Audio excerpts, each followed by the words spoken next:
ਵਾਹਿਗੁਰੂ ਜੀ ਕਾ ਖਾਲਸਾ, ਵਾਹਿਗੁਰੂ ਜੀ ਕੀ ਫਤਿਹ। ਸਤਨਾਮ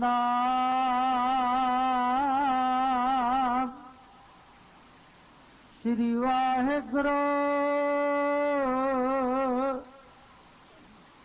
ਸਾਹਿਬ ਜੀ।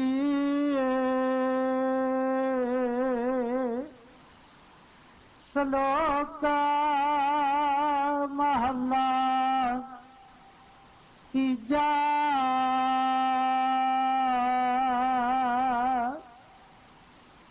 ਨਾਨਕ ਨਾਵਾ ਘੁੱਟਿਆ ਹਲਤ ਪੰਤ ਸਭ ਜਾਇ।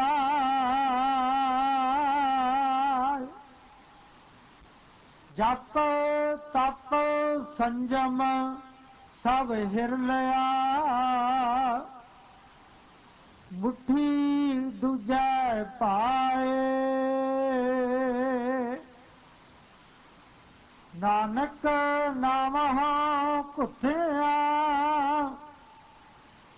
ਹਲਤ ਪੰਤ ਸਭ ਜਾਇ।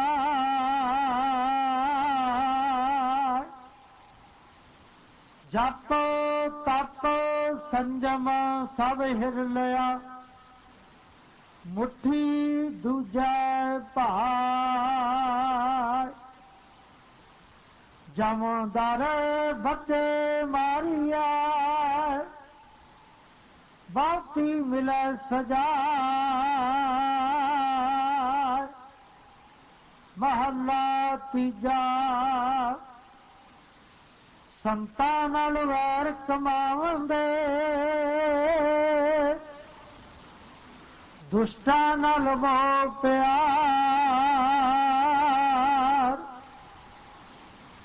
ਅੱਗੇ ਪਿੱਛੇ ਸੁਖ ਨਹੀਂ ਮਰ ਜੰਮੈ ਵਾਰੋ ਵਾਰ।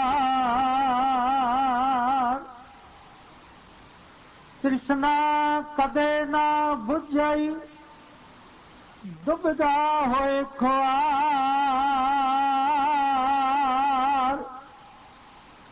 ਮੂੰਹ ਕਾਲੇ ਤਿਨਾ ਨਿੰਦਕਾਂ ਤਿਤ ਸੱਚਾ ਦਰਬਾਰ।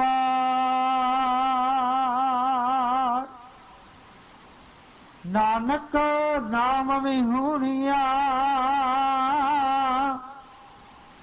ਨਾ ਉਰਵਾਰ ਨਾ ਪਾਰ। ਪੌੜੀ ਜੋ ਹਰ ਨਾਮ ਧਿਆਏਂਦੇ ਸੇ ਹਰ ਹਰ ਨਾਮ ਰਤੇ ਮਨ ਮਾਈ। ਜਿਨਾ ਮਨ ਚਿਤ ਇੱਕ ਅਰਾਧਿਆ ਤਿਨਾ ਇਕਸ ਬਿਨ ਦੂਜਾ ਕੋ ਨਾਈ।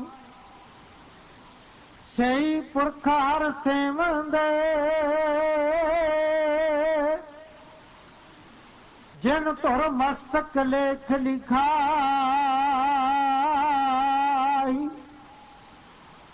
ਹਰ ਕੇ ਗੁਣ ਨਿਤ ਗਾਵੰਦੇ ਹਰ ਗੁਣ ਗਾਏ ਗੁਣੀ ਸਮਝਾਈ। ਵਡਿਆਈ ਵੱਡੀ ਗੁਰਮੁਖਾ ਗੁਰਪੂਰਾ ਹਰ ਨਾਮ ਸਮਾਈ।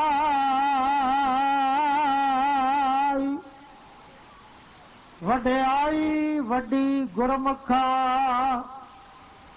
ਗੁਰਪੂਰਾ ਹਰ ਨਾਮ ਸਮਾਈ। ਵਾਹਿਗੁਰੂ ਜੀ ਕਾ ਖਾਲਸਾ ਵਾਹਿਗੁਰੂ ਜੀ ਕੀ ਫਤਿਹ। ਸ਼ਲੋਕ ਮਹੱਲਾ ਤੀਜਾ। ਨਾਨਕ ਨਾਮਹੁ ਘੁੱਟਿਆ ਹਲਤ ਪਲਤ ਸਭ ਜਾਏ। ਜਪ ਤਪ ਸੰਜਮ ਸਭ ਹਿਰ ਲਿਆ ਮੁੱਠੀ ਦੂਜੈ ਭਾਏ। ਵਾਹਿਗੁਰੂ ਜੀ ਕਾ ਖਾਲਸਾ, ਵਾਹਿਗੁਰੂ ਜੀ ਕੀ ਫਤਿਹ। ਇਸ ਅਨਾਜ ਦੇ ਪਾਵਨ ਪਵਿੱਤਰ ਮਹਾਫਰਮਾਨ ਅੱਜ ਦੇ ਹੁਕਮਨਾਮਾ ਸਾਹਿਬ तो सतगुर जी का लेनी है नाम और करते हैं शुरू अज के हुक्मनामा साहब जी की विचार वार्ता। अज का पावन पवित्र महाफरमान सलोकां दे विच है। सलोकां दे विच क्योंकि रहाव नहीं हुंदा, इस करके सतगुर पातशाह गुरु नानक देव महाराज जी के पवित्र नाम की पावन वरतों जिथे की जाती है, उस ही पवित्र मुबारक पंक्ति नूं आपां रहाव दी या फिर थीम मन के चलते हैं। सलोक असल दे विच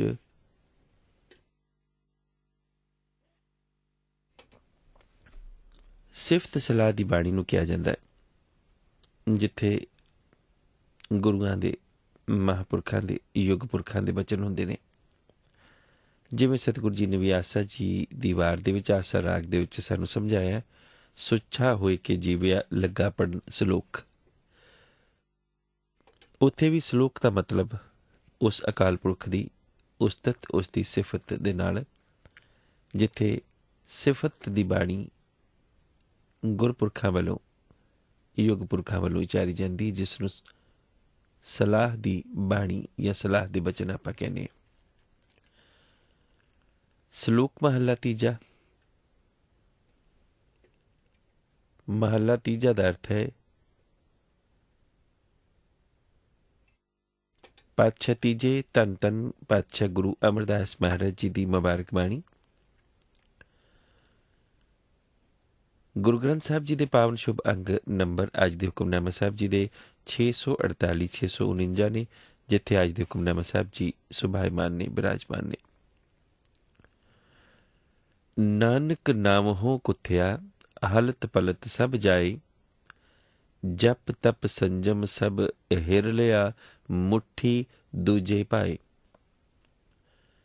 जमदर बदे मारिए बहुती मिले सजाए।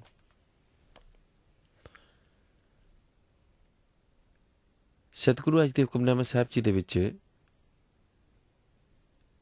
मनुख दी उस हालात दा बयान कर रहे ने, बख्यान कर रहे ने, जिथे मनुख हो सकता है जप तप संजम दियां क्रियावां दे विचों लंघ रहा होवे, हो सकता है नाम सिमर रहा होवे,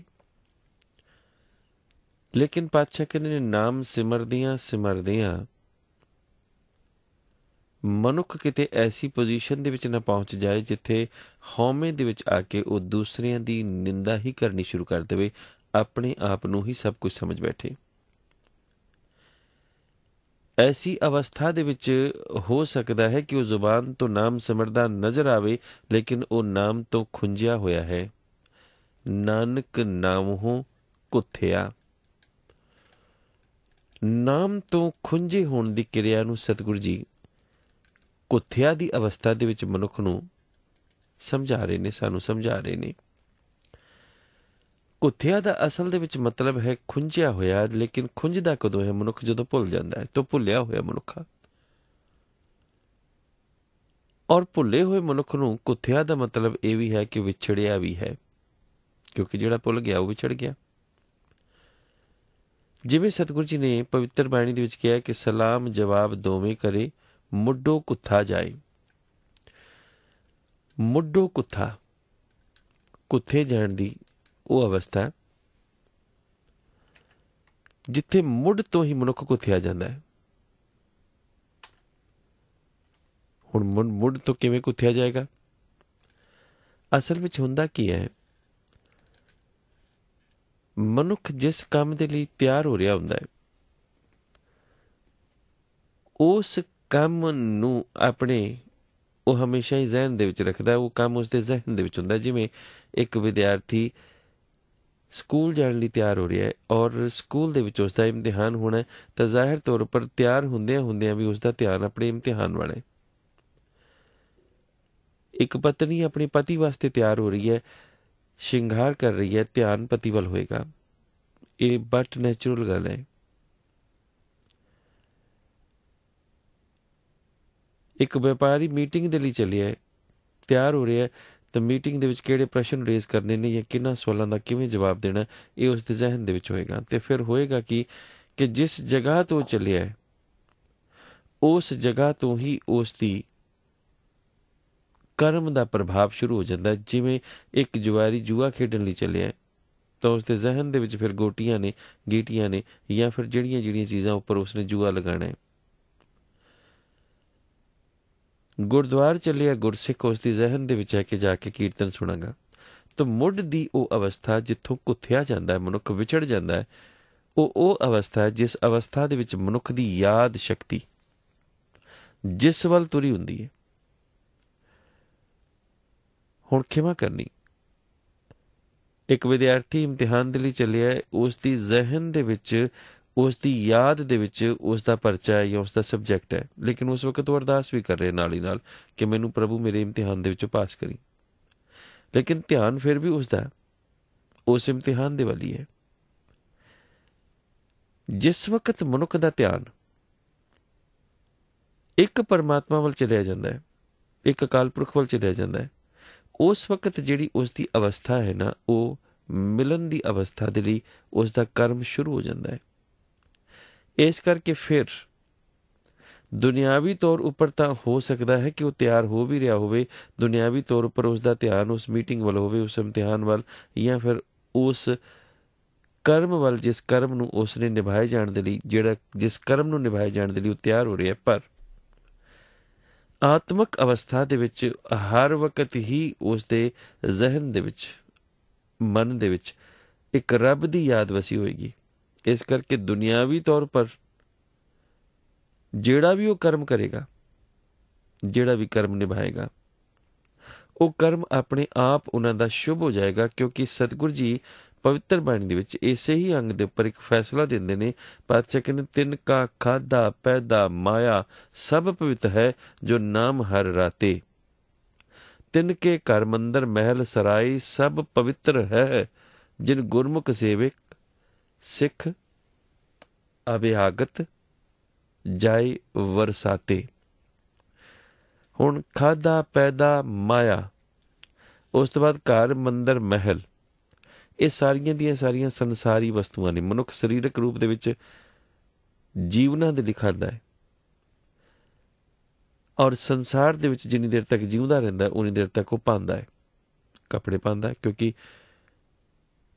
ਸਤਿਗੁਰ ਨੇ ਵੀ ਬਾਣੀ ਦੇ ਵਿੱਚ ਸਾਨੂੰ ਇਹੋ ਹੀ ਅਸੀਸ ਦਿੱਤੀ ਹੈ ਨਾ। ਜਦੋਂ ਪਾਤਸ਼ਾਹ ਪੂਤਾ ਮਾਤਾ ਕੀ ਆਸੀਸ ਦਿੰਦੇ ਨੇ, ਜਦੋਂ ਸਤਿਗੁਰ ਕਹਿੰਦੇ ਨਿਮਖ ਨਾ ਬਿਸਰੋ ਤੁਮਕੋ ਹਰ ਹਰ, ਉਦੋਂ ਪਾਤਸ਼ਾਹ ਇੱਕ ਗੱਲ ਹੋਰ ਕਹਿੰਦੇ ਨੇ, ਕਾਪੜ ਪਤ ਪਰਮੇਸ਼ਵਰ ਰਾਖੀ ਭੋਜਨ ਕੀਰਤਨ ਨੀਤ।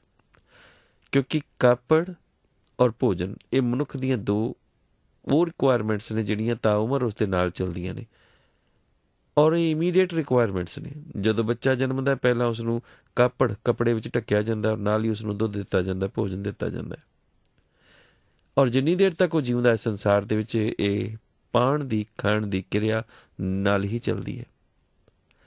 ਲੇਕਿਨ ਪਵਿੱਤਰ ਹੋ ਜਾਂਦੇ ਨੇ ਉਹਨਾਂ ਦੇ ਖਾਣ ਪੀਣ ਦੇ, ਉਹਨਾਂ ਦੇ ਮਾਇਆ ਦੇ, ਕਿਉਂਕਿ ਮਾਇਆ ਤਾਂ ਸੰਸਾਰ ਦੇ ਵਿੱਚ ਹਰ ਮਨੁੱਖ ਕਮਾਉਂਦਾ ਹੈ, ਔਰ ਇਸੇ ਕਰਕੇ ਅਸੀਂ ਮਾਇਆ ਰੁਪਏ ਪੈਸੇ ਨੂੰ ਕਹਿ ਦਿੰਦੇ ਹਾਂ। ਰੁਪਏ ਪੈਸੇ ਮਾਇਆ ਨਹੀਂ ਹੈ, ਮਾਇਆ ਉਸ ਰੁਪਏ ਨੂੰ ਕਮਾਉਣ ਦਾ ਤਰੀਕਾ ਹੈ, ਖਰਚਣ ਦਾ ਤਰੀਕਾ ਹੈ।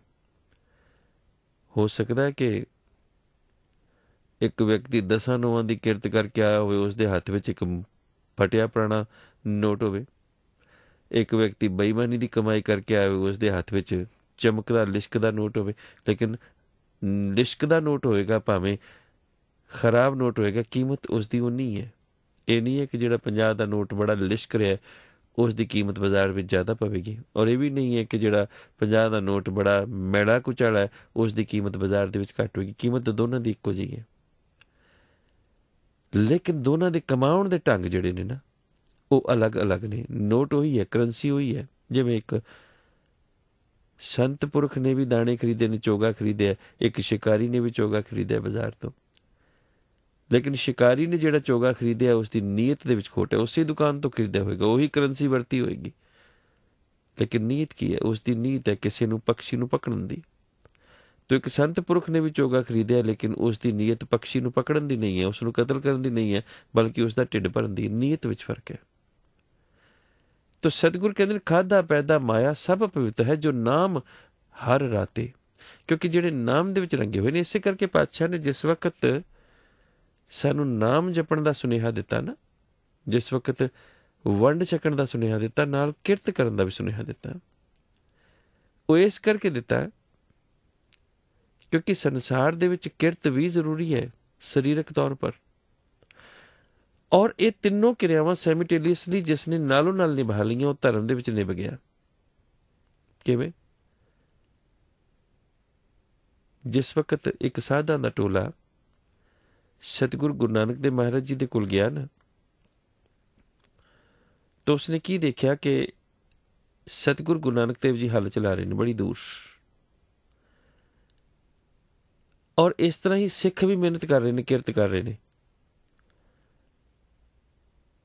ਔਰ ਜਿਸ ਵਕਤ ਉਸਨੇ ਸਿੱਖਾਂ ਨੂੰ ਇੰਨੀ ਕੜੀ ਮੁਸ਼ੱਕਤ ਕਰਦਿਆਂ ਦੇਖਿਆ ਉਹਨਾਂ ਸਾਧਾਂ ਦੇ ਟੋਲੇ ਨੇ, ਕਿਉਂਕਿ ਹੁਣ ਸਾਧਾਂ ਨੇ ਤਾਂ ਮਿਹਨਤ ਕੋਈ ਕਰਨੀ ਨਹੀਂ ਹੁੰਦੀ, ਉਹਨਾਂ ਨੇ ਤਾਂ ਡੇਰੇ ਖੋਲ੍ਹੇ ਹੋਏ ਨੇ, ਚੜ੍ਹਦੀ ਕਲਾ ਆਈ ਜਾਂਦਾ। ਜਿਹੜੇ ਪਾਖੰਡੀ ਨੇ ਉਹ ਆਪਣਾ ਪਾਖੰਡ ਚਲਾਈ ਜਾਂਦੇ ਨੇ, ਦੁਕਾਨ ਚਲੀ ਜਾ ਰਹੀ ਹੈ। ਲੇਕਿਨ ਜਿਸ ਵਕਤ ਸ਼ਾਮ ਪਈ ਤਾਂ ਸਾਧਾਂ ਦਾ ਟੋਲਾ ਕਹਿਣ ਲੱਗਾ, ਅਸੀਂ ਬੜੀ ਉਮੀਦ ਜਗਾ ਕੇ ਤੁਹਾਡੇ ਕੋਲ ਆਏ ਸਾਂ ਕਿ ਇੱਥੇ ਤਾਂ ਪੂਜਾ ਪਾਠ ਹੋ ਰਹੀ ਹੋਵੇਗੀ, ਟਲ ਖੜਕ ਰਹੇ ਹੋਣਗੇ, ਤਾਗੇ ਤਵੀਤਾਂ ਬੰਨੀਆਂ ਜਾ ਰਹੀਆਂ ਹੋਣਗੀਆਂ, ਧੂਫਾਂ ਬਲ ਰਹੀਆਂ ਹੋਣਗੀਆਂ, ਥਾਲਾਂ ਰੱਖੀਆਂ ਹੋਣਗੀਆਂ, ਆਰਤੀਆਂ ਉਤਾਰੀਆਂ ਜਾ ਰਹੀਆਂ ਹੋਣਗੀਆਂ, ਖੁਸ਼ਬੂਆਂ ਆ ਰਹੀਆਂ ਹੋਣਗੀਆਂ, ਮਾਲ ਪੂੜੇ ਪੱਕ ਰਹੇ ਹੋਣਗੇ। ਅਸੀਂ ਤਾਂ ਇਹ ਸੋਚ ਕੇ ਆਏ ਸਾਂ, ਪਰ ਇੱਥੇ ਤਾਂ ਕੁਛ ਵੀ ਨਹੀਂ, ਇੱਥੇ ਤਾਂ ਮੁਸ਼ੱਕਤ ਆ, ਤਾਂ ਤੁਸੀਂ ਸਾਨ ਪਾਲੇ ਹੋਏ ਨੇ। ਸਤਿਗੁਰੂ ਜੀ ਕਹਿਣ ਲੱਗੇ, ਚਲੋ ਕੋਈ ਨਹੀਂ, ਤੁਸੀਂ ਆਏ ਹੋ, ਜੋ ਵੀ ਤੁਹਾਡਾ ਵਿਚਾਰ ਬਣਿਆ ਠੀਕ ਹੈ, ਪਰ ਤੁਸੀਂ ਥੋੜੀ ਦੇਰ ਰੁਕ ਜਾਓ, ਕਿਉਂਕਿ ਸ਼ਾਮ ਹੋ ਗਈ ਹੈ, ਰਾਤ ਪੈਣ ਲੱਗੀ ਹੈ। ਤਾਂ ਮੈਂ ਚਾਹਨਾ ਕਿ ਤੁਸੀਂ ਰਾਤ ਦਾ ਪ੍ਰਸ਼ਾਦ ਛਕ ਕੇ ਜਾਓ, ਕਿਉਂਕਿ ਹੁਣੇ ਲੰਗਰ ਤਿਆਰ ਹੋ ਰਿਹਾ। ਹੁਣ ਹੈ ਤਾਂ ਉਹ ਸਾਧ ਟੋਲਾ ਸੀ ਭੁੱਖਾ, ਤਾਂ ਉਹਨੇ ਕਿਹਾ ਚਲੋ ਠੀਕ ਹੈ, ਰਾਤ ਦਾ ਲੰਗਰ ਛਕ ਲੈਂਦੇ ਹਾਂ। ਜਿਸ ਵਕਤ ਲੰਗਰ ਤਿਆਰ ਕੀਤਾ ਗਿਆ, ਨਾਮ ਸਿਮਰਨਾ ਨਾਲੋਂ ਹੀ ਨਾਲ ਹੋਈ, ਔਰ ਜਿਹੜੀ ਦਿਨ ਦੀ ਨੇਕ ਕਮਾਈ ਕੀਤੀ ਗਈ ਸੀ, ਬਰਕਤਾਂ ਭਰੀ ਉਹ ਕਮਾਈ ਨੂੰ ਲੰਗਰ ਦੇ ਵਿੱਚ ਗੁਰਸਿੱਖਾਂ ਨੇ ਆਪਣੇ ਦਸਵੰਧ ਕੱਢ ਕੇ ਪਾ ਦਿੱਤਾ। ਨਾਲ ਸਿਮਰਨ ਹੋ ਰਿਹਾ ਹੈ, ਨਾਲ ਲੰਗਰ ਤਿਆਰ ਹੋ ਰਿਹਾ ਹੈ। ਫਿਰ ਸਤਨਾਮ ਦੇ ਜਾਪ ਦੇ ਨਾਲ ਹਰ ਕਿਸੇ ਨੇ ਕਤਾਰ ਵਿੱਚ ਬੈਠ ਕੇ, ਪੰਗਤ ਦੇ ਵਿੱਚ ਬੈਠ ਕੇ ਬੜੇ ਪਿਆਰ ਦੇ ਨਾਲ ਪ੍ਰਸ਼ਾਦਾ ਛਕਿਆ, ਔਰ ਉਨੇ ਹੀ ਜਜ਼ਬੇ, ਉਨੇ ਹੀ ਪਿਆਰ ਦੇ ਨਾਲ ਪ੍ਰਸ਼ਾਦਾ ਛਕਾਇਆ ਗਿਆ। ਪ੍ਰਸ਼ਾਦਾ ਛਕਣ ਤੋਂ ਬਾਅਦ ਉਹ ਫੇਰ ਸਾਧ ਸਤਿਗੁਰਾਂ ਕੋਲ ਆਏ, ਗੁਰੂ ਨਾਨਕ ਦੇਵ ਮਹਾਰਾਜ ਜੀ ਕੋਲ, ਔਰ ਕਹਿਣ ਲੱਗੇ, ਸਤਿਗੁਰੂ ਜੀ ਤੁਸੀਂ ਤਾਂ ਇਨਸਾਨ ਪਾਲੇ ਹੋਏ ਨੇ, ਖਿਮਾ ਕਰਨੀ। ਅਸੀਂ ਉਹਨਾਂ ਨੂੰ ਸਾਨ ਕਹਿ ਦਿੱਤਾ ਸੀ, ਪਰ ਇਹ ਤਾਂ ਇਨਸਾਨ ਨੇ, ਇਹ ਸਾਨ ਨਹੀਂ ਹੋ ਸਕਦੇ, ਤਾਂ ਇਨਸਾਨ ਨੇ। ਪੱਤ ਛਕਣ ਲੱਗੇ, ਚਲੋ ਠੀਕ ਹੈ, ਜਿਸ ਤਰ੍ਹਾਂ ਤੁਹਾਡੀ ਮਨ ਦੀ ਬਿਰਤੀ ਬਣੀ ਹੈ, ਕੋਈ ਗੱਲ ਨਹੀਂ। ਹੁਣ ਤੁਸੀਂ ਜਾਣਾ ਚਾਹੋ ਤਾਂ ਮੈਂ ਰੋਕਾਂਗਾ ਨਹੀਂ, ਪਰ ਰਾਤ ਦਾ ਵਕਤ ਹੈ ਔਰ ਹਨੇਰਾ ਵੀ ਬਾਹਰ ਘੁੱਪ ਹੈ, ਔਰ ਘੁੱਪ ਹਨੇਰੇ ਦੇ ਵਿੱਚ ਬਾਹਰ ਜੰਗਲ ਦਾ ਮੁਕਾਮ ਹੈ, ਜੰਗਲ ਦਾ ਮਾਹੌਲ ਹੈ। ਹੋ ਸਕਦਾ ਹੈ ਕੋਈ ਜਾਨਵਰ ਆਦਿ ਤੁਹਾਨੂੰ ਕਿਤੇ ਖਰਾਬ ਨਾ ਕਰੇ, ਕੋਈ ਚੋਰ ਡਾਕੂ ਨਾ ਪੈ ਜਾਏ। ਬੇਨਤੀ ਹੈ ਇੱਥੇ ਵਿਸਰਾਮ ਕਰ ਲਓ, ਸਵੇਰੇ ਚਲੇ ਜਾਣਾ। ਹੁਣ ਹੈ ਤਾਂ ਉਹ ਪਖੰਡੀ ਸਨ ਸਾਧ, ਡਰ ਗਏ, ਕਿਉਂਕਿ ਪਖੰਡੀ ਡਰ ਵੀ ਛੇਤੀ ਜਾਂਦਾ, ਹਾਂ ਵੀ ਜੰਗਲ ਦਾ ਮਾਹੌਲ ਹੈ, ਡਾਕੂ ਹੀ ਨਾ ਪੈ ਜਾਣ, ਕੋਈ ਜਾਨਵਰ ਹੀ ਨਾ ਪੈ ਜਾਏ। ਰੁਕ ਗਏ। ਸਵੇਰੇ ਉਹਨਾਂ ਦੇ ਕੰਨਾਂ ਦੇ ਵਿੱਚ ਪਾਵਨ ਗੁਰਬਾਣੀ ਪਈ, ਗੁਰੂ ਕੇ ਸਿੱਖ ਕੀਰਤਨ ਜਾਪ ਕਰ ਰਹੇ ਸਨ, ਗਾਇਨ ਕਰ ਰਹੇ ਸਨ, ਸ਼ਰਧਾ ਵਸ ਹੋ ਕੇ। ਇੰਨੀ ਸ਼ਰਧਾ, ਇੰਨਾ ਪ੍ਰੇਮ ਪਿਆਰ, ਔਰ ਹਰ ਕੋਈ ਇੰਨੇ ਮਗਨ ਹੈ ਵਾਹਿਗੁਰੂ ਦੇ ਨਾਮ ਦੇ ਵਿੱਚ, ਇੰਨਾ ਲੀਨ ਹੈ, ਔਰ ਪਿਆਰ ਸਤਿਕਾਰ ਦੇ ਨਾਲ ਉਹਨਾਂ ਸਾਧਾਂ ਨੂੰ ਗੁਰਸਿੱਖਾਂ ਵੱਲੋਂ ਇਸ਼ਨਾਨ ਕਰਵਾਏ ਗਏ, ਗਰਮ ਪਾਣੀ ਦਿੱਤੇ ਗਏ, ਪਿਆਰ ਸਤਿਕਾਰ ਦੇ ਨਾਲ ਦੁੱਧ ਆਦਿ ਦੀ ਸੇਵਾ ਕੀਤੀ ਗਈ। ਰਾਤ ਸਾਰੀ ਬਾਰਿਸ਼ ਹੁੰਦੀ ਰਹੀ, ਇਸ ਕਰਕੇ ਬਾਹਰ ਚਿੱਕੜ ਆਦਿ ਵੀ ਕਾਫੀ ਹੋ ਗਿਆ। ਔਰ ਸਵੇਰੇ ਜਦੋਂ ਚੱਲਣ ਲੱਗੇ, ਕਹਿਣ ਲੱਗੇ, ਸਤਿਗੁਰੂ ਅਸੀਂ ਭੁੱਲ ਕੀਤੀ ਕਿ ਸਾਨ ਕਹਿ ਦਿੱਤਾ, ਇਹ ਸਾਨ ਵੀ ਨਹੀਂ, ਇਹ ਇਨਸਾਨ ਵੀ ਨਹੀਂ, ਇਨਸਾਨ ਕਹਿ ਕੇ ਵੀ ਭੁੱਲ ਕੀਤੀ, ਇਹ ਤਾਂ ਦੇਵਤੇ ਨੇ ਜਿਹੜੇ ਕਿਰਤ ਕਮਾਈਆਂ ਤਾਂ ਕਰਦੇ ਨੇ, ਲੇਕਿਨ ਉਹਨਾਂ ਨੂੰ ਸਫਲੀਆਂ ਵੀ ਨਾਲ ਕਰਦੇ ਨੇ, ਨਾਮ ਵੀ ਜਪ ਰਹੇ ਨੇ, ਸਿਮਰਨ ਵੀ ਹੋ ਰਿਹਾ, ਭਗਤੀ ਵੀ ਹੋ ਰਹੀ ਹੈ, ਕਿਰਤ ਵੀ ਹੋ ਰਹੀ ਹੈ, ਕਰਮ ਵੀ ਹੋ ਰਿਹਾ, ਔਰ ਵੰਡ ਕੇ ਛਕਣ ਲੱਗੇ। ਕੋਈ ਗੁਰੇਜ਼ ਨਹੀਂ। ਜਿਨ੍ਹਾਂ ਨੂੰ ਅਸੀਂ ਸਾਨ ਕਿਹਾ ਸੀ ਉਹਨਾਂ ਨੇ ਸ਼ਿਕਵਾ ਤੱਕ ਨਹੀਂ ਕੀਤਾ, ਕਿਉਂਕਿ ਇਸੇ ਹੀ ਪਵਿੱਤਰ ਮਹਾਂਫਰਮਾਨ ਦੇ ਵਿੱਚ ਸਤਿਗੁਰੂ ਨੇ ਨਿੰਦਕ ਦੀ ਗੱਲ ਕੀਤੀ ਹੈ। ਜਿਨ੍ਹਾਂ ਨੂੰ ਅਸੀਂ ਸਾਨ ਕਿਹਾ ਸੀ ਉਹਨਾਂ ਨੇ ਸ਼ਿਕਵਾ ਨਹੀਂ ਕੀਤਾ, ਸਾਨੂੰ ਆਪਣੇ ਘਰੋਂ ਬਾਹਰ ਨਹੀਂ ਕੱਢ ਦਿੱਤਾ, ਬਲਕਿ ਉਸੇ ਹੀ ਭਾਵਨਾ ਦੇ ਨਾਲ ਸੇਵਾ ਕੀਤੀ। ਇਸ ਕਰਕੇ ਇਹ ਸਾਨ ਵੀ ਨਹੀਂ ਨੇ, ਇਹ ਇਨਸਾਨ ਵੀ ਨਹੀਂ ਨੇ, ਇਹ ਤਾਂ ਦੇਵਤੇ ਨੇ। ਸਤਿਗੁਰ ਕਹਿਣ ਲੱਗੇ, ਚਲੋ ਠੀਕ, ਜਿਸ ਤਰ੍ਹਾਂ ਤੁਸੀਂ ਮਨ 'ਚ ਵਿਚਾਰ ਬਣਾਇਆ, ਪਰ ਹੁਣ ਸੁਬਾਹ ਹੋ ਗਈ ਹੈ, ਤੁਸੀਂ ਜਾਣਾ ਚਾਹੋ ਤਾਂ ਜਾ ਸਕਦੇ ਹੋ। ਰਾਤ ਬਾਰਿਸ਼ ਹੁੰਦੀ ਰਹੀ ਔਰ ਬਾਹਰ ਚਿੱਕੜ ਹੋ ਗਿਆ। 3-4 ਤੇ ਵਿਚਾਰੇ ਫਿਸਲ ਕੇ ਡਿੱਗ ਪਏ। 1-2 ਦੀ ਪਸਲੀ ਵੀ ਟੁੱਟ ਗਈ, ਕਿਉਂਕਿ ਹੈ ਤਾਂ ਵੇਲੜੀ ਸਨ। ਤੋ ਜਿਸ ਵਕਤ ਡਿੱਗੇ, ਗੁਰਸਿੱਖਾਂ ਨੇ ਉਸੇ ਸਤਿਕਾਰ ਦੇ ਨਾਲ ਚੁੱਕਿਆ, ਉਹਨਾਂ ਦੀ ਮਰਮ ਪੱਟੀ ਕੀਤੀ, ਉਹਨਾਂ ਦੀ ਪੂਰੀ ਤਰ੍ਹਾਂ ਨਾਲ ਸੇਵਾ ਕੀਤੀ, ਗਰਮ ਦੁੱਧ ਆਦਿ ਛਕਾਇਆ, ਸਭ ਕੁਝ ਕੀਤਾ। ਦੁਪਹਿਰ ਹੋ ਗਈ, ਫਿਰ ਲੰਗਰ ਦਾ ਵਕਤ ਹੋ ਗਿਆ, ਤਾਂ ਫਿਰ ਸਤਿਗੁਰ ਕੋਲ ਆਏ। ਕਹਿਣ ਲੱਗੇ, ਪਾਤਸ਼ਾਹ ਗਲਤੀ ਹੋ ਗਈ, ਇਹ ਸਾਨ ਵੀ ਨਹੀਂ, ਇਹ ਇਨਸਾਨ ਵੀ ਨਹੀਂ, ਇਹ ਦੇਵਤੇ ਵੀ ਨਹੀਂ, ਸ਼ਾਇਦ ਇਹ ਰੱਬ ਹੀ ਨੇ, ਇਹ ਰੱਬ ਹੀ ਸ਼ਾਇਦ ਇੱਥੇ ਹੈ, ਕਿਉਂਕਿ ਪ੍ਰਭ ਜੀ ਵਸੇ ਸਾਧ ਕੀ ਰਸਨਾ। ਸਤਿਗੁਰੂ ਜੀ ਕਹਿੰਦੇ ਨੇ ਕਿ ਇਸ ਤਰੀਕੇ ਦੇ ਨਾਲ ਪ੍ਰਭੂ ਵਸਦਾ ਹੈ। ਔਰ ਵਸਦਾ ਕਿੱਥੇ? ਉੱਥੇ ਜਿੱਥੇ ਵਾਹਿਗੁਰੂ ਦੇ ਜਾਪ ਦਾ ਉਚਰਨ ਹੁੰਦਾ ਹੈ। ਲੇਕਿਨ ਜਿਹੜੇ ਲੋਕ ਉਚਰਨ ਤਾਂ ਕਰ ਰਹੇ, ਜਪ ਤਾਂ ਕਰ ਰਹੇ ਹੈ, ਤਪ ਵੀ ਕਰ ਰਹੇ ਹੈ, ਹੋ ਸਕਦਾ ਸੰਜਮ ਵੀ ਰੱਖ ਰਹੇ ਹੋਣ, ਲੇਕਿਨ ਨਾਲੋਂ ਹੀ ਨਾਲ ਐਸੀ ਅਵਸਥਾ ਦੇ ਵਿੱਚ ਹੋਣ ਜਿਸ ਅਵਸਥਾ ਦੇ ਵਿੱਚ ਉਹ ਜ਼ੁਬਾਨ ਤੋਂ ਬੋਲਦਿਆਂ ਵੀ ਨਾਮ ਤੋਂ ਇਸ ਤਰੀਕੇ ਨਾਲ ਖੁੰਝੇ ਹੋਣ ਕਿ ਨਾਮ ਦੀ ਮਹਿਮਾ ਹੀ ਮਨ ਵਿੱਚ ਨਾ ਵਸ ਸਕੀ ਹੋਵੇ। ਜ਼ੁਬਾਨ ਤੋਂ ਤਾਂ ਹਰ ਕੋਈ ਉਚਾਰਦਾ ਹੈ, ਰਾਮ ਰਾਮ ਕਰਤਾ ਸਭ ਜਗ ਫਿਰੇ, ਰਾਮ ਨਾ ਪਾਇਆ ਜਾਏ। ਜਦ ਰਾਮ ਰਾਮ ਕਰਦਾ ਸਭ ਜਗ ਫਿਰ ਰਹੇ, ਫਿਰ ਰਾਮ ਨੂੰ ਲੋਕ ਪਾ ਕਿਉਂ ਨਹੀਂ ਸਕ ਰਹੇ? ਕਿਉਂ ਅਕਾਲ ਪੁਰਖ ਨੂੰ ਨਹੀਂ ਲੋਕ ਪਾ ਸਕ ਰਹੇ? ਉਸ ਦਾ ਕਾਰਨ ਹੀ ਸਤਿਗੁਰ ਨੇ ਅੱਜ ਸਾਨੂੰ ਪਵਿੱਤਰ ਮਹਾਂਫਰਮਾਨ ਦੇ ਵਿੱਚ ਦੱਸਿਆ। ਕਾਰਨ ਹੈ ਜਮਦਰ ਬੱਦੇ ਮਾਰੀਨ, ਬਹੁਤੀ ਮਿਲੇ ਸਜਾਏ। ਮਾਇਆ ਦੇ ਮੋਹ ਦੇ ਵਿੱਚ ਜਪ ਤਪ ਸੰਜਮ ਸਭ ਹਰ ਲਿਆ, ਮੁੱਠੀ ਦੂਜੇ ਪਾਏ ਉਹਦਾ ਕਾਰਨ ਹੈ।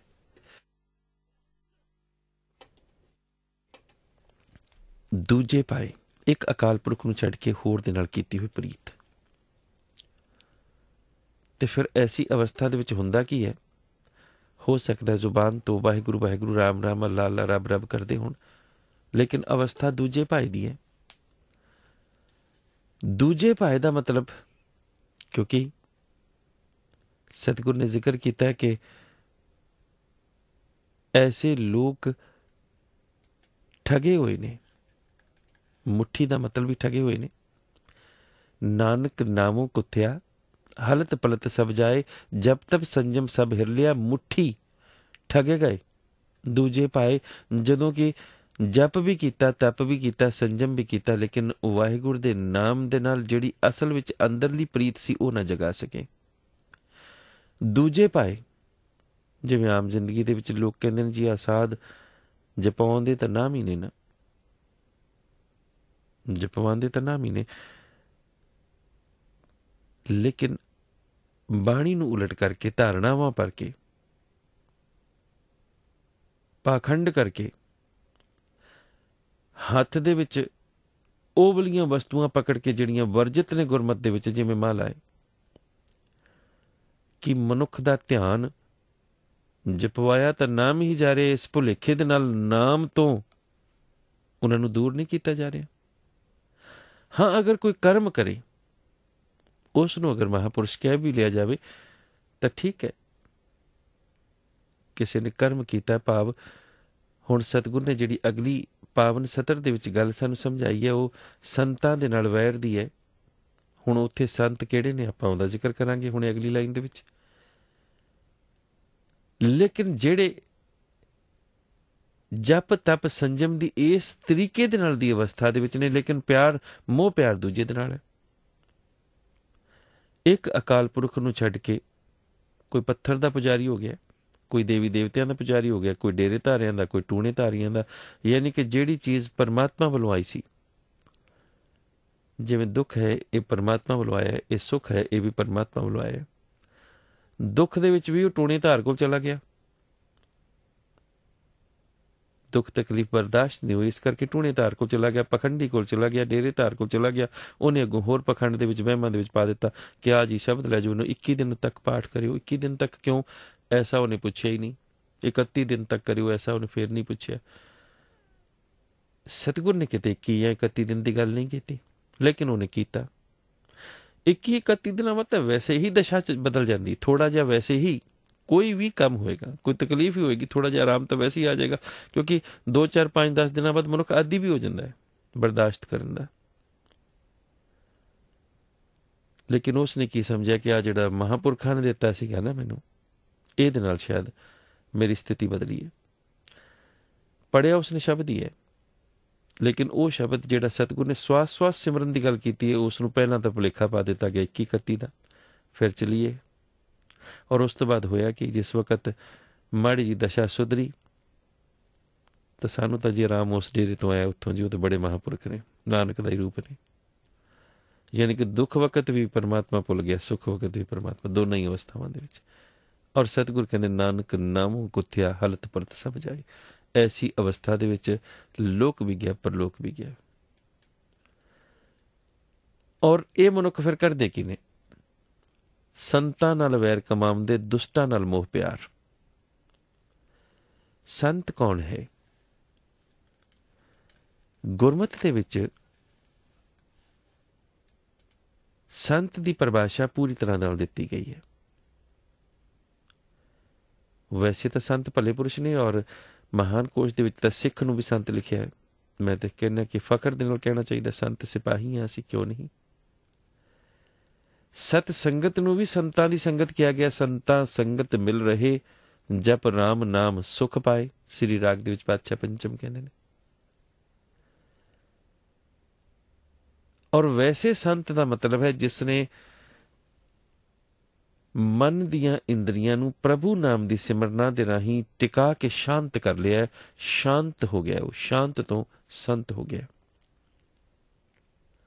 ਗੌਣ ਰਾਗ ਦੇ ਵਿੱਚ ਪਾਤਸ਼ਾਹ ਨੇ ਐਸੇ ਹੀ ਕਿਹਾ, ਸੰਤ ਕੇ ਉੱਪਰ ਦੇ ਪ੍ਰਭ ਹਾਥ, ਸੰਤ ਕੇ ਉੱਪਰ ਦੇ ਪ੍ਰਭ ਹਾਥ। ਐਸੇ ਪੁਰਖ ਉੱਪਰ ਪ੍ਰਭੂ ਦਾ ਹੱਥ ਹੈ। ਗੁਰਬਾਣੀ ਦੇ ਵਿੱਚ ਸੰਤ ਦੀ ਪਰਿਭਾਸ਼ਾ ਬਿਲਕੁਲ ਕਲੀਅਰ ਦੱਸੀ ਹੈ। ਜਿਨ ਸਾਸ ਗਿਰਾਸ ਨ ਵਿਸਰੇ, ਹਰ ਨਾਮਾ ਮਨਮੰਤ, ਧਨ ਸੇ ਸਈ ਨਾਨਕਾ ਪੂਰਨ ਸੋਈ ਸੰਤ। ਮਹੱਲਾ ਪੰਜਵਾਂ, ਵਾਰੂ ਗੌੜੀ ਦੂਜੀ। ਜਾਂ ਫਿਰ ਗੁਰਬਾਣੀ ਇਹ ਵੀ ਕਹਿੰਦੀ, 8 ਪਹਿਰ ਨਿਕਟ ਕਰ ਜਾਣੇ, ਪ੍ਰਭ ਕਾ ਕੀਆ ਮੀਠਾ ਮਾਨੇ, ਏਕ ਨਾਮ ਸੰਤਨ ਆਧਾਰ, ਹੋਏ ਰਹੇ ਸਭ ਕੀ ਪਗਛਾਰ। ਸੰਤ ਰਹਿਤ ਸੁਨੋ ਮੇਰੇ ਭਾਈ, ਉਆ ਕੀ ਮਹਿਮਾ ਕਥਨ ਨ ਜਾਈ, ਵਰਤਣ ਜਾ ਕੇ ਕੇਵਲ ਨਾਮ, ਅਨਦ ਰੂਪ ਕੀਰਤਨ ਬਿਸਰਾਮ। ਮਿੱਤਰ ਸੁਤਰ ਜਾ ਕੇ ਏਕੈ ਸਮਾਨੈ, ਪ੍ਰਭ ਆਪਣੇ ਬਿਨ ਅਵਰ ਨ ਜਾਣੇ, ਕੋਟ ਕੋਟ ਅਗ ਕਾਟਨ ਹਾਰਾ, ਦੁਖ ਦੂਰ ਕਰਨ ਜੀਆ ਕੇ ਦਾਤਾਰਾ।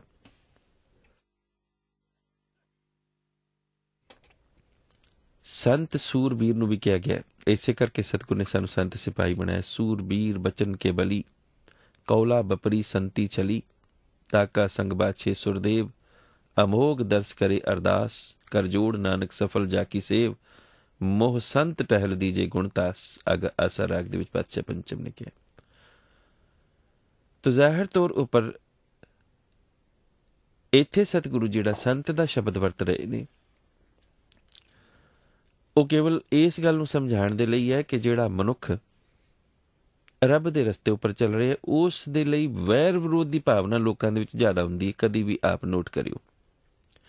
ਹਾਂ, ਅਗਰ ਤੇ ਉਹ ਭੇਖੀ ਸੰਤ ਹੈ, ਅਗਰ ਤਾਂ ਉਹ ਭੇਖੀ ਹੈ, ਤਾਂ ਫਿਰ ਤਾਂ ਦੁਨੀਆ ਬੜੀ ਮਗਰ ਲੱਗ ਜਾਏਗੀ। ਕਦੀ ਵੀ ਨੋਟ ਕਰਨਾ।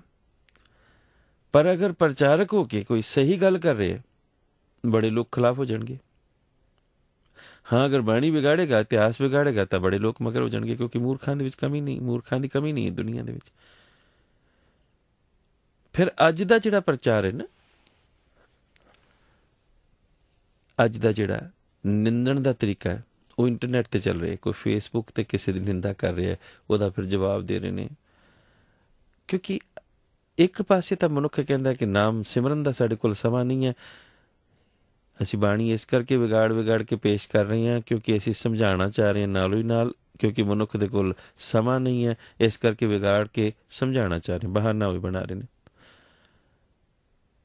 ਸਮਾਂ ਨਹੀਂ ਹੈ ਤੇ ਜਿਹੜੀ ਨੈਟ ਦੇ ਉੱਤੇ ਇੰਨੀਆਂ ਬਹਿਸਾਂ ਕਰ ਰਹੇ ਹੋ, ਇੱਕ ਦੂਜੇ ਦੇ ਖਿਲਾਫ, ਕੋਈ ਕਿਸੇ ਦੇ ਖਿਲਾਫ ਕਿਚੜ, ਕੋਈ ਕਿਸੇ ਦੇ ਖਿਲਾਫ ਚਿੱਕੜ, ਉਹ ਫਲਾਣਾ ਇਸ ਤਰ੍ਹਾਂ ਉਹਨੇ ਬੋਲਿਆ ਜੀ, ਉਹਨੇ ਇਸ ਤਰ੍ਹਾਂ ਕਿਹਾ ਜੀ, ਉਹ ਰਲ ਗਿਆ, ਉਹ ਉਹਦਾ ਹੋ ਗਿਆ, ਉਹਦਾ ਹੋ ਗਿਆ। ਮੈਂ ਤਾਂ ਹੈਰਾਨ ਹੀ ਹੋ ਜਾਂਦਾ ਦੇਖ ਦੇਖ ਕੇ। ਫਿਰ ਇਸ ਕਰਕੇ ਮੈਂ ਅੱਜ ਕੱਲ੍ਹ ਦੇਖਣਾ ਹੀ ਬੰਦ ਕਰ ਦਿੱਤਾ।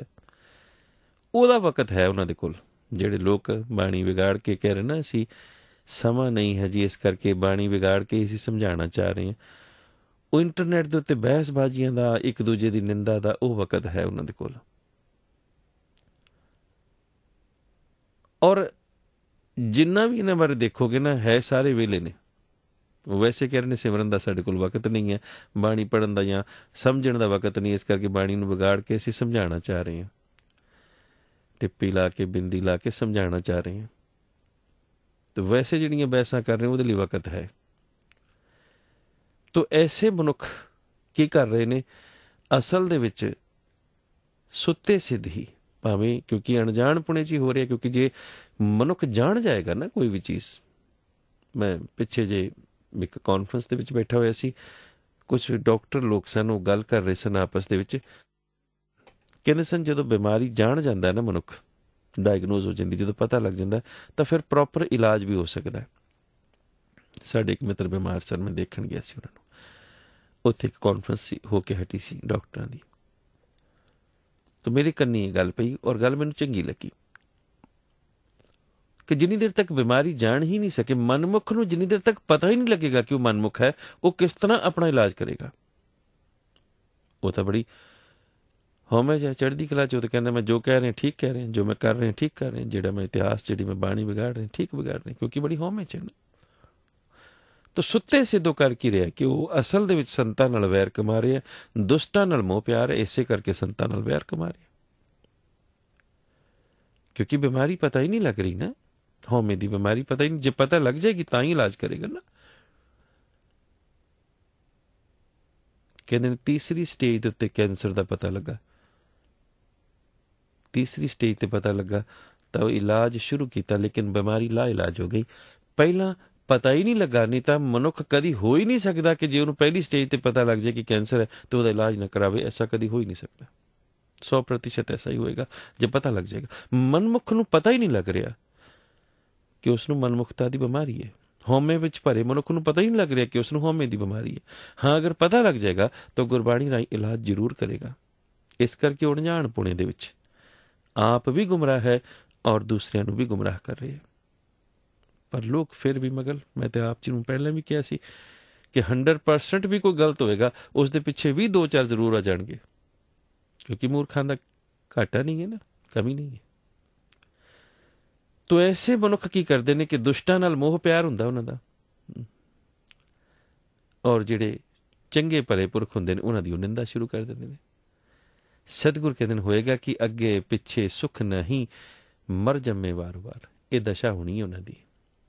ਜੇ ਇਹ ਦਸ਼ਾ ਦਾ ਪਤਾ ਲੱਗ ਜਾਏ, ਜੇ ਹਉਮੈ ਤੋਂ ਦੂਰ ਆ ਜਾਣ, ਜੇ ਹਉਮੈ ਘਟ ਜਾਏ ਤਾਂ ਜ਼ਰੂਰ ਇਹ ਦਸ਼ਾ ਪਤਾ ਲੱਗ ਜਾਏਗੀ ਕਿ ਨਾ ਇਸ ਜਨਮ ਵਿੱਚ ਸੁੱਖ ਪਾ ਸਕਣਗੇ। ਇਸੇ ਕਰਕੇ ਦੁਖੀ ਤੁਰੇ ਫਿਰਦੇ ਨੇ, ਆਪੇ ਹੀ ਕੁਰਜਦੇ ਰਹਿੰਦੇ ਨੇ, ਆਪੇ ਹੀ ਬਹਿਸਾਂ ਕਰਦੇ ਰਹਿੰਦੇ ਨੇ, ਆਪੇ ਹੀ ਬੋਲਦੇ ਰਹਿੰਦੇ ਨੇ।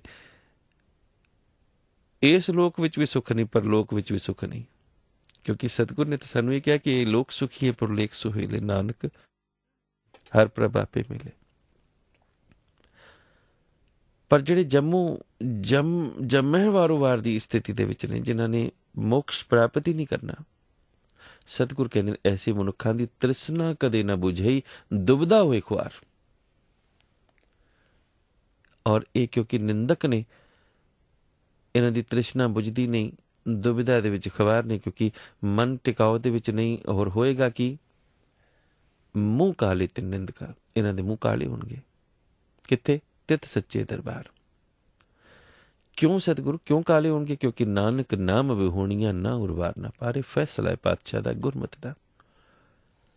ਉਸ ਵਾਹਿਗੁਰੂ ਦੇ ਸੱਚੇ ਦਰਬਾਰ ਦੇ ਵਿੱਚ ਉਹਨਾਂ ਨਿੰਦਕਾਂ ਦੇ ਮੂੰਹ ਕਾਲੇ ਹੀ ਹੁੰਦੇ ਨੇ। ਪਾਤਸ਼ਾਹ ਗੁਰੂ ਅਮਰਦਾਸ ਮਹਾਰਾਜ ਜੀ ਸਤਿਗੁਰੂ ਗੁਰੂ ਨਾਨਕ ਦੇਵ ਪਿਤਾ ਜੀ ਦੇ ਨਾਮ ਦੇ ਨਾਲ ਕਹਿ ਰਹੇ ਨੇ, ਨਾਮ ਤੋਂ ਸਖਣਿਆਂ ਨੂੰ ਨਾ ਇਸ ਲੋਕ ਦੇ ਵਿੱਚ ਨਾ ਪਾਰ ਲੋਕ ਦੇ ਵਿੱਚ ਕਿਤੇ ਵੀ ਕੋਈ ਆਸਰਾ ਸਹਾਰਾ ਢੋਈ ਨਹੀਂ ਮਿਲਦੀ, ਕਿਉਂਕਿ ਨਾਮ ਵਿਹੂਣੀਆਂ, ਨਾਮ ਤੋਂ ਖੁੰਝੇ ਹੋਏ ਨੇ। ਪੌੜੀ ਜੋ ਹਰ ਨਾਮ ਧਿਆਏ ਦੇ ਸੇ ਹਰ ਹਰ ਨਾਮ ਰਤੇ ਮਨ ਮਾਹੀ। ਜੇ ਬਿਮਾਰੀ ਸਮਝ ਲੱਗ ਗਈ ਨਾ ਤਾਂ ਉਹਨਾਂ ਦੇ ਲਈ ਜੋ ਸਤਿਗੁਰ ਨੇ ਸ਼ਬਦ ਵਰਤਿਆ, ਕਿਉਂਕਿ ਐਸਾ ਤਾਂ ਹੋ ਹੀ ਨਹੀਂ ਸਕਦਾ ਕਿ ਜਿਸ ਨੂੰ ਬਿਮਾਰੀ ਪਤਾ ਲੱਗ ਜਾਏ ਉਹ ਇਲਾਜ ਨਾ ਕਰੇ, ਕਦੀ ਨਹੀਂ ਹੋ ਸਕਦਾ। ਅਗਰ ਹੋਏ ਤਾਂ ਆਪ ਜ਼ਰੂਰ ਦੱਸਣਾ ਕਿ ਹਾਂ ਫਲਾਣਾ ਵਿਅਕਤੀ ਸੀ, ਉਸ ਨੂੰ ਪਤਾ ਲੱਗ ਗਿਆ ਕਿ ਉਸ ਨੂੰ ਕੈਂਸਰ ਸੀ ਪਰ ਉਹਨੇ ਇਲਾਜ ਨਹੀਂ ਕੀਤਾ। हाँ, ऐसा हो सकता कि बीमारी ला इलाज हो चुकी हो, इलाज हो ना सकिਆ ਹੋਵੇ, ਪਰ ਗੁਰਮਤਿ ਵਿੱਚ ਐਸਾ ਨਹੀਂ ਹੈ। ਹਉਮੈ ਦੀ ਬਿਮਾਰੀ ਜਦੋਂ ਵੀ ਪਤਾ ਲੱਗੇਗੀ ਇਲਾਜ ਉੱਥੇ ਹੀ ਹੈ, ਭਾਵੇਂ ਤੀਜੀ ਸਟੇਜ ਹੋਵੇ, ਭਾਵੇਂ 10ਵੀਂ ਸਟੇਜ ਆ ਜਾਵੇ। ਕਿਉਂਕਿ ਅਕਾਲ ਪੁਰਖ ਦਾ ਨਾਮ ਜਿਹੜੇ ਸਿਮਰਦੇ ਨੇ ਉਹ ਅਸਲ ਦੇ ਵਿੱਚ ਅੰਦਰੋਂ ਵਾਹਿਗੁਰੂ ਦੇ ਰੰਗ ਦੇ ਵਿੱਚ ਰੰਗੇ ਹੋਏ ਹੁੰਦੇ ਨੇ। ਹਰ ਹਰ ਨਾਮ ਰਤੇ ਮਨ ਮਾਹੀ, ਮਨ ਦੇ ਰਾਹੀਂ ਜਿਨ੍ਹਾਂ ਮਨ ਚਿੱਤ ਇੱਕ ਅਰਾਧਿਆ। ਹੁਣ ਅਰਾਧਨ ਦੀ ਜਿਹੜੀ ਅਵਸਥਾ ਨਾ, ਇੱਕ ਮਨ ਹੋਏ ਇੱਕ ਚਿੱਤ, ਇਹ ਇੱਕ ਮਨ ਇੱਕ ਚਿੱਤ ਦੀ ਅਰਾਧਨਾ ਹੈ, ਜਿੱਥੇ ਵਿਚਕਾਰ ਕੋਈ ਵੀ ਨਹੀਂ ਹੈ, ਨਾ ਕੋਈ ਪਖੰਡੀ, ਨਾ ਕੋਈ ਟੂਣੇਧਾਰੀ, ਨਾ ਕੋਈ ਦੇਹਧਾਰੀ, ਨਾ ਕੋਈ ਡੇਰੇਧਾਰੀ। ਕਿਉਂਕਿ ਤਿੰਨ ਇੱਕਸ ਬਿਨ ਦੂਜਾ ਕੋ ਨਾਹੀ, ਇੱਕ ਤੋਂ ਬਿਨਾ ਹੋਰ ਨਹੀਂ। ਔਰ ਆਖਰੀ ਮੁਬਾਰਕ ਪੰਕਤੀ ਵਿੱਚ ਸਤਿਗੁਰ ਕਹਿੰਦੇ, ਸਹੀ ਪੁਰਖ ਹਰ ਸੇਵਦੇ ਜਿਨ ਤੁਰ ਮਸਤਕ ਲੇਖ ਲਿਖਾਹੀ, ਹਰ ਕੇ ਗੁਣ ਨਿਤ ਗਾਵਦੇ ਹਰ ਗੁਣ ਗਾਏ ਗੁਣੀ ਸਮਝਾਹੀ, ਵਡਿਆਈ ਵੱਡੀ ਗੁਰਮੁਖਾਂ ਗੁਰ ਪੂਰੇ ਹਰ ਨਾਮ ਸਮਾਹੀ। ਸਹੀ ਪੁਰਖ ਹਰ ਸੇਵਦੇ ਜਿਨ ਤੁਰ ਮਸਤਕ, ਮੁੱਢਲੇ ਪਿਛਲੇ ਕੀਤੇ ਹੋਏ ਕਰਮਾਂ ਦੇ ਮੁਤਾਬਕ, ਜਿਨ੍ਹਾਂ ਦੇ ਮੱਥੇ ਉੱਤੇ ਉਕਰਿਆ ਹੋਇਆ ਹੈ ਲੇਖ, ਤੁਰ ਮਸਤਕ, ਉਹੀ ਮਨੁੱਖ ਅਕਾਲ ਪੁਰਖ ਦਾ ਨਾਮ ਜਪਦੇ ਨੇ, ਸਦਾ ਗੁਣ ਗਾਉਂਦੇ ਨੇ। ਗੁਣ ਗਾ ਕੇ ਉਸ ਮਾਲਕ ਵਰਗੇ ਹੀ ਹੋ ਜਾਂਦੇ ਨੇ। ਗੁਣ ਗਾ ਕੇ ਗੁਣਾਂ ਦੇ ਮਾਲਕ ਹਰੀ ਦੀ ਹੋਰਨਾਂ ਨੂੰ ਫਿਰ ਸਿੱਖਿਆ ਦਿੰਦੇ ਨੇ। ਗੁਰਮੁਖਾਂ ਦੇ ਵਿੱਚ ਵੱਡਾ ਗੁਣ ਹੀ ਇਹੋ ਹੀ ਹੈ ਕਿ ਪੂਰੇ ਸਤਿਗੁਰ ਦੇ ਰਾਹੀਂ ਉਹ ਨਾਮ ਦੇ ਵਿੱਚ ਲੀਨ ਹੋ ਜਾਂਦੇ ਨੇ। ਜਿੰਨਾ ਮਨ ਚਿੱਤੇ ਕਰਾ ਦਿਆ ਤਿਨਾ ਇੱਕਸ ਬਿਨ ਦੂਜਾ ਕੋ ਨਾਹੀ, ਕਿਉਂਕਿ ਜੋ ਹਰ ਨਾਮ ਤੇ ਆਇਦੇ ਸੇ ਹਰ ਹਰ ਨਾਮ ਰਤੇ ਮਨ ਮਾਹੀ, ਅਕਾਲ ਪੁਰਖ ਦੇ ਨਾਮ ਦੇ ਨਾਲ ਹੀ ਉਹ ਮਨ ਜੋੜਦੇ ਨੇ। ਪਾਤਸ਼ਾਹ ਫਿਰ ਫੈਸਲਾ ਦਿੰਦੇ ਨੇ ਕਿ ਸਹੀ ਪੁਰਖ ਹਰ ਸੇਵਦੇ ਜਿਨ ਤੁਰ ਮਸਤਕ ਲੇਖ ਲਿਖਾਈ, ਹਰ ਕੇ ਗੁਣ ਨਿਤ ਗਾਵਦੇ ਹਰ ਗੁਣ ਗਾਈ ਗੁਣੀ ਸਮਝਾਈ। ਦੂਜਿਆਂ ਨੂੰ ਵੀ ਸਮਝਾਉਂਦੇ ਨੇ ਸਹੀ ਤਰੀਕੇ ਨਾਲ, ਸਹੀ ਢੰਗ ਦੇ ਨਾਲ। ਬਹੁਤ ਬਹੁਤ ਧੰਨਵਾਦ, ਬਹੁਤ ਬਹੁਤ ਸ਼ੁਕਰਾਨਾ। ਅੱਜ ਦੇ ਪਵਿੱਤਰ ਮਹਾਂਫਰਮਾਨ ਦੇ ਉੱਤੇ ਵਿਚਾਰ ਕਰਦੇ ਹੋਏ ਆਪ ਜੀ ਦੇ ਦਾਸ ਪਾਸੋਂ ਨੇ ਕਈ ਪ੍ਰਕਾਰ ਦੀਆਂ ਜੋ ਭੁੱਲਾਂ ਚੁੱਕਾਂ ਗੁਸਤਾਖੀਆਂ ਹੋ ਗਈਆਂ ਨੇ, ਉਸ ਦੇ ਲਈ ਆਪ ਜੀ ਦਾ ਦਾਸ ਦੋਵੇਂ ਹੱਥ ਜੋੜ ਕੇ ਆਪ ਤੋਂ ਖਿਮਾ ਮੰਗਦਾ। ਆਪਾਂ ਅੱਜ ਦੇ ਇਤਿਹਾਸਕ ਪੰਨਿਆਂ ਨੂੰ ਵੀ ਫਰੋਲ ਲੈਂਦੇ ਹਾਂ ਜੀ। ਅੱਜ ਅਗਸਤ ਮਹੀਨੇ ਦੀ 9 ਤਰੀਕ ਹੈ, ਸਾਲ 2011, ਔਰ ਅਗਸਤ ਮਹੀਨੇ ਦੀ 9 ਤਰੀਕ ਵਾਲੇ ਦਿਨ ਜਿਹੜੇ ਸਿੱਖ ਇਤਿਹਾਸ ਦੇ ਨਾਲ ਸੰਬੰਧਿਤ ਵਰਕੇ ਨੇ, ਉਹਨਾਂ ਦੇ ਵਿੱਚ ਅੱਜ ਦੇ ਦਿਨ ਭਾਵ 9 ਅਗਸਤ 1986 ਵਾਲੇ ਦਿਨ ਪੰਜਾਬ ਪੁਲਿਸ ਨੇ ਉਸ ਵਕਤ, ਜਦੋਂ ਕਿ 1986 ਦੇ ਵਿੱਚ ਜੁਝਾਰੂ ਲਹਿਰ ਜੋਬਨ ਦੇ ਉੱਤੇ ਸੀ, ਸਤਿਕਾਰਯੋਗ ਭਾਈ ਮਨਬੀਰ ਸਿੰਘ ਜੀ ਚਿਹੜੂ ਹੁਣਾਂ ਨੂੰ ਗ੍ਰਿਫਤਾਰ ਕਰ ਲਿਆ ਸੀ। ਦੱਸਿਆ ਗਿਆ ਹੈ ਕਿ ਭਾਈ ਮਨਬੀਰ ਸਿੰਘ ਜੀ ਚਿਹੜੂ ਹੁਣਾਂ ਨੂੰ ਮੇਜਰ ਬਲਦੇਵ ਸਿੰਘ ਜੀ ਘੁੰਮਣ ਹੁਣਾਂ ਦੇ ਘਰੋਂ ਗ੍ਰਿਫਤਾਰ ਕੀਤਾ ਗਿਆ ਸੀ। ਜ਼ਿਕਰ ਆਪ ਜੀ ਦੇ ਨਾਲ ਕਰਦਾ ਚੱਲਾਂ ਕਿ 26 ਜਨਵਰੀ 1986 ਵਾਲੇ ਦਿਨ ਸ੍ਰੀ ਅਕਾਲ ਤਖਤ ਸਾਹਿਬ ਵਿਖੇ ਜਿਹੜਾ ਪੰਥਕ ਇਕੱਠ ਹੋਇਆ ਸੀ, ਉਸ ਪੰਥਕ ਇਕੱਠ ਦੇ ਵਿੱਚ ਕੁਝ ਮਤੇ ਪਾਸ ਕੀਤੇ ਗਏ ਸਨ, ਔਰ ਇਸੇ ਹੀ ਜਗ੍ਹਾ ਉੱਪਰ 5 ਮੈਂਬਰੀ ਪੰਥਕ ਕਮੇਟੀ ਕਾਇਮ ਕੀਤੀ ਗਈ ਸੀ। ਇਸ ਪੰਥਕ ਕਮੇਟੀ ਦੇ ਵਿੱਚ ਸ਼ਹੀਦ ਭਾਈ ਗੁਰਬਚਨ ਸਿੰਘ ਜੀ ਮਾਨੋ ਚਾਹਲ, ਭਾਈ ਵਸਣ ਸਿੰਘ ਜੀ, ਭਾਈ ਤਰਨਾ ਸਿੰਘ ਜੀ, ਭਾਈ ਅਰੂੜ ਸਿੰਘ ਜੀ ਅਤੇ ਭਾਈ ਗੁਰਦੇਵ ਸਿੰਘ ਜੀ ਉਮਰਾ ਨੰਗਲ ਹੁਣਾਂ ਨੂੰ 5 ਮੈਂਬਰੀ ਪੰਥਕ ਕਮੇਟੀ ਦੇ ਵਿੱਚ ਬਤੌਰ ਮੈਂਬਰ ਸ਼ਾਮਲ ਕੀਤੇ ਗਏ ਸਨ। ਬਾਅਦ ਦੇ ਵਿੱਚ ਇਸ ਪੰਥਕ ਕਮੇਟੀ ਵੱਲੋਂ ਖਾਲਿਸਤਾਨ ਕਮਾਂਡੋ ਫੋਰਸ ਬਣਾਈ ਗਈ ਸੀ, ਜਿਸ ਦੇ ਪਹਿਲੇ ਮੁਖੀ, ਜਿਸ ਦੇ ਚੀਫ ਉਸ ਵਕਤ ਮੁਖੀ ਥਾਪੇ ਗਏ ਸਨ ਭਾਈ ਮਨਬੀਰ ਸਿੰਘ ਚਿਹੜੂ। 9 ਅਗਸਤ ਭਾਵ ਅੱਜ ਦੇ ਦਿਨ 9 ਅਗਸਤ 1986 ਵਾਲੇ ਦਿਨ ਜਲੰਧਰ ਲਾਗੇ ਇੱਕ ਪਿੰਡ ਹੈ, ਪਿੰਡ ਬੂਟਾ। ਇੱਥੇ ਇੱਕ ਸਾਬਕਾ ਮੇਜਰ ਆਰਮੀ ਦੇ ਰਿਟਾਇਰਡ ਮੇਜਰ ਰਿਹਾ ਕਰਦੇ ਸਨ ਬਲਦੇਵ ਸਿੰਘ ਘੁੰਮਣ। ਉਹਨਾਂ ਦੇ ਘਰ ਭਾਈ ਮਨਬੀਰ ਸਿੰਘ ਚਿਹੜੂ ਹੁਣੀ ਠਹਿਰੇ ਹੋਏ ਸਨ। ਉਹਨਾਂ ਦੇ ਘਰੋਂ ਭਾਈ ਮਨਬੀਰ ਸਿੰਘ ਜੀ ਚਿਹੜੂ ਹੁਣਾਂ ਨੂੰ ਅੱਜ ਦੇ ਦਿਨ ਗ੍ਰਿਫਤਾਰ ਕੀਤਾ ਗਿਆ ਸੀ। ਅੱਜ ਦੇ ਦਿਨ ਭਾਵ 9 ਅਗਸਤ 1922 ਵਾਲੇ ਦਿਨ ਗੁਰ ਕੇ ਬਾਗ ਦੇ ਜਿਹੜੇ ਮੋਰਚੇ ਸ਼ੁਰੂ ਕੀਤੇ ਗਏ ਸਨ, ਉਸ ਦੇ ਵਿੱਚ ਅਕਾਲੀਆਂ ਵੱਲੋਂ ਗ੍ਰਿਫਤਾਰੀਆਂ ਦਾ ਸਿਲਸਿਲਾ ਸ਼ੁਰੂ ਕੀਤਾ ਗਿਆ ਸੀ। ਉਸ ਵਕਤ ਜਿਹੜੇ ਗੁਰ ਕੇ ਬਾਗ ਮੋਰਚਾ ਦੇ ਗੁਰਦੁਆਰਾ ਸਾਹਿਬਾਨ ਸਨ, ਉਹਨਾਂ ਦਾ ਕੰਟਰੋਲ ਮਹੰਤ ਸੁੰਦਰ ਦਾਸ ਦੇ ਕੋਲ ਸੀ। ਮਹੰਤ ਸੁੰਦਰ ਦਾਸ ਸ਼੍ਰੋਮਣੀ ਗੁਰਦੁਆਰਾ ਪ੍ਰਬੰਧਕ ਕਮੇਟੀ ਵੱਲੋਂ 23 ਅਗਸਤ 1921 ਵਾਲੇ ਦਿਨ ਇਸ ਗੱਲ ਨੂੰ ਸਵੀਕਾਰ ਕਰ ਚੁੱਕਾ ਸੀ ਕਿ ਉਹ 11 ਮੈਂਬਰਾਂ ਦੀ ਕਮੇਟੀ ਬਣਾਏਗਾ, ਪਰ ਉਹ ਗੁਰਦੁਆਰਾ ਸਾਹਿਬਾਨ ਦੀ ਜ਼ਮੀਨ ਜਿਹੜੀ ਸੀ ਉਹ ਉਸ ਦਾ ਪਟਾ ਕਿਸੇ ਹੋਰ ਦੇ ਨਾਮ ਦੇ ਨਾਲ ਨਹੀਂ ਸੀ ਲਿਖਵਾਉਣਾ ਚਾਹੁੰਦਾ। ਗੁਰਸਿੱਖ ਚਾਹੁੰਦੇ ਸਨ ਕਿ ਜਿਹੜੀ ਕਮੇਟੀ ਬਣੇ, ਉਹ ਕਮੇਟੀ ਵੱਲੋਂ ਜੋ ਫੈਸਲਾ ਹੋਵੇ ਉਸ ਦੇ ਮੁਤਾਬਕ ਇਹ ਜ਼ਮੀਨ ਗੁਰਦੁਆਰਾ ਸਾਹਿਬਾਨ ਦੀ ਹੋਣੀ ਚਾਹੀਦੀ ਹੈ। ਤੋ ਮਹੰਤ ਪਾਸੋਂ ਕਬਜ਼ਾ ਛੁਡਵਾਉਣ ਦੇ ਲਈ ਇਸ ਮਹੰਤ ਨੂੰ ਉਸ ਵਕਤ ਦੀ ਸਰਕਾਰ ਦੀ ਪੂਰੀ ਸ਼ੈ ਸੀ। ਅੱਜ ਦੇ ਦਿਨ ਇਸ ਦੇ ਤਹਿਤ ਯਾਨੀ ਕਿ 9 ਅਗਸਤ 1922 ਵਾਲੇ ਦਿਨ ਗੁਰ ਕੇ ਲੰਗਰ ਦੇ ਲਈ ਗੁਰ ਕੇ ਬਾਗ ਦੇ ਮੋਰਚੇ ਦੇ ਵਿੱਚ ਜਿਹੜੇ ਗੁਰ ਕੇ ਲੰਗਰ ਤਿਆਰ ਕੀਤੇ ਜਾਣੇ ਸਨ, ਉਸ ਦੇ ਲਈ ਗੁਰ ਕੇ ਸਿੱਖਾਂ ਵੱਲੋਂ ਅਗਨ ਬਾਲਣ ਦੇ ਲਈ ਯਾਨੀ ਕਿ ਲੰਗਰ ਤਿਆਰ ਕਰਨ ਦੇ ਲਈ ਲੱਕੜਾਂ ਕੱਟੀਆਂ ਗਈਆਂ। ਤੋ ਅਕਾਲੀ ਸੇਵਾਦਾਰ ਜਿਸ ਵਕਤ ਲੱਕੜਾਂ ਕੱਟ ਰਹੇ ਸਨ, ਉਸ ਵਕਤ ਉਹਨਾਂ ਨੂੰ ਗ੍ਰਿਫਤਾਰ ਕਰ ਲਿਆ ਗਿਆ ਸੀ। ਅੱਜ ਦੇ ਦਿਨ ਭਾਵ 9 ਅਗਸਤ 1922 ਵਾਲੇ ਦਿਨ ਬੱਬਰ ਅਕਾਲੀਆਂ ਵੱਲੋਂ ਇੱਕ ਮੂਵਮੈਂਟ ਚਲਾਈ ਗਈ ਸੀ, ਜਿਸ ਦੇ ਤਹਿਤ ਉਹਨਾਂ ਨੇ ਆਪਣੀਆਂ ਪਾਲਿਸੀਜ਼, ਆਪਣੀਆਂ ਨੀਤੀਆਂ ਦਾ ਐਲਾਨ ਕੀਤਾ ਸੀ। ਅੱਜ ਦੇ ਦਿਨ ਭਾਵ 9 ਅਗਸਤ 1928 ਵਾਲੇ ਦਿਨ ਗੁਰੂ ਗ੍ਰੰਥ ਸਾਹਿਬ ਜੀ ਦੇ ਪਾਵਨ ਸਰੂਪ ਦੇ ਵਿੱਚ ਕੁਝ ਤਬਦੀਲੀਆਂ ਕੀਤੇ ਜਾਣ ਦੀ ਹਰਕਤ ਕੀਤੇ ਜਾਣ ਕਾਰਨ 9 ਅਗਸਤ 1928 ਵਾਲੇ ਦਿਨ ਤੇਜਾ ਸਿੰਘ ਪਸੌੜ ਨਾਮ ਦੇ ਇੱਕ ਵਿਅਕਤੀ ਨੂੰ ਪੰਥ ਦੇ ਵਿੱਚੋਂ ਛੇਕੇ ਜਾਣ ਦਾ ਹੁਕਮਨਾਮਾ ਜਾਰੀ ਹੋਇਆ ਸੀ। ਇਹ ਹੁਕਮਨਾਮਾ ਸ਼੍ਰੋਮਣੀ ਗੁਰਦੁਆਰਾ ਪ੍ਰਬੰਧਕ ਕਮੇਟੀ ਵੱਲੋਂ ਤਿਆਰ ਕਰਕੇ ਸ੍ਰੀ ਅਕਾਲ ਤਖ਼ਤ ਸਾਹਿਬ ਨੂੰ ਭੇਜਿਆ ਗਿਆ ਸੀ। ਬਾਅਦ ਦੇ ਵਿੱਚ ਸ੍ਰੀ ਅਕਾਲ ਤਖ਼ਤ ਸਾਹਿਬ ਦੇ ਜਥੇਦਾਰ ਵੱਲੋਂ ਇਸ ਦੀ ਤਾਕੀਦ ਕਰਦੇ ਹੋਏ ਇਸ ਦੇ ਉੱਪਰ ਮੋਹਰ ਲਗਾਈ ਗਈ ਸੀ। ਅੱਜ ਦੇ ਦਿਨ ਭਾਵ 9 ਅਗਸਤ 1942 ਵਾਲੇ ਦਿਨ 6 ਲੱਖ ਤੋਂ ਵੀ ਵੱਧ ਗੁਰਸਿੱਖਾਂ ਨੇ ਇਸ ਨਾਅਰੇ ਦੇ ਤਹਿਤ ਕੋਰਟ ਅਰੈਸਟ ਭਾਵ ਅਦਾਲਤੀ ਗ੍ਰਿਫਤਾਰੀ ਦਿੱਤੀ ਸੀ ਕਿ ਜਿਹੜੇ ਬਰਤਾਨਵੀ ਲੋਕ ਰੂਲ ਕਰ ਰਹੇ ਨੇ ਭਾਰਤ ਦੇ ਵਿੱਚ, ਉਹ ਤੁਰੰਤ ਭਾਰਤ ਤੋਂ ਬਾਹਰ ਚਲੇ ਜਾਣ। ਇਸ ਗੱਲ ਦੇ ਲਈ ਉਹਨਾਂ ਨੇ ਅੱਜ ਦੇ ਦਿਨ ਕੋਰਟ ਅਰੈਸਟ ਦਿੱਤੀ ਸੀ ਅਕਾਲੀਆਂ ਵੱਲੋਂ, ਔਰ ਉਹਨਾਂ ਦੀ ਗਿਣਤੀ 6 ਲੱਖ ਤੋਂ ਵੀ ਵੱਧ ਦੱਸੀ ਗਈ ਸੀ। ਅੱਜ ਦੇ ਦਿਨ ਭਾਵ 9 ਅਗਸਤ 1992 ਵਾਲੇ ਦਿਨ ਬੱਬਰਾਂ ਦੇ ਆਗੂ ਬੱਬਰ ਸੁਖਦੇਵ ਸਿੰਘ ਹੁਣਾਂ ਨੂੰ ਇੱਕ ਝੂਠਾ ਪੁਲਿਸ ਮੁਕਾਬਲਾ ਵਿਖਾ ਕੇ ਸ਼ਹੀਦ ਕਰ ਦਿੱਤਾ ਗਿਆ ਸੀ। ਬੱਬਰ ਸੁਖਦੇਵ ਸਿੰਘ ਹੁਣਾਂ ਨੂੰ ਪਟਿਆਲਾ ਵਿਖੇ ਅਰਬਨ ਸਟੇਟ ਤੋਂ ਗ੍ਰਿਫਤਾਰ ਕੀਤਾ ਗਿਆ ਸੀ, ਜਿੱਥੇ ਉਹ ਆਪਣਾ ਕਾਰੋਬਾਰ ਵੀ ਕਰਦੇ ਸਨ। ਉਹਨਾਂ ਨੂੰ ਸ਼ਹੀਦ ਕੀਤੇ ਜਾਣ ਤੋਂ ਪਹਿਲਾਂ ਚੋਖੇ ਤਸੀਹੇ ਦਿੱਤੇ ਗਏ ਸਨ। ਪੰਜਾਬ ਪੁਲਿਸ ਇਹ ਮੰਨਦੀ ਸੀ ਕਿ ਬੱਬਰ ਸੁਖਦੇਵ ਸਿੰਘ ਹੁਣਾਂ ਨੇ 1000 ਤੋਂ ਵੀ ਵੱਧ ਕਤਲ ਕੀਤੇ ਨੇ। ਅੱਜ ਦੇ ਦਿਨ ਭਾਵ 9 ਅਗਸਤ 1992 ਵਾਲੇ ਦਿਨ ਇੰਦਰਜੀਤ ਸਿੰਘ ਡੋਗਰਾ ਨਾਮ ਦੇ ਇੱਕ ਵਿਅਕਤੀ ਨੂੰ ਵੀ ਝੂਠੇ ਪੁਲਿਸ ਮੁਕਾਬਲੇ ਦੇ ਵਿੱਚ ਮਾਰਿਆ ਗਿਆ ਸੀ। ਤੋ ਇਹ ਸਨ ਉਹ ਇਤਿਹਾਸਕ ਦਿਹਾੜੇ ਜਿਨ੍ਹਾਂ ਦਾ ਸੰਬੰਧ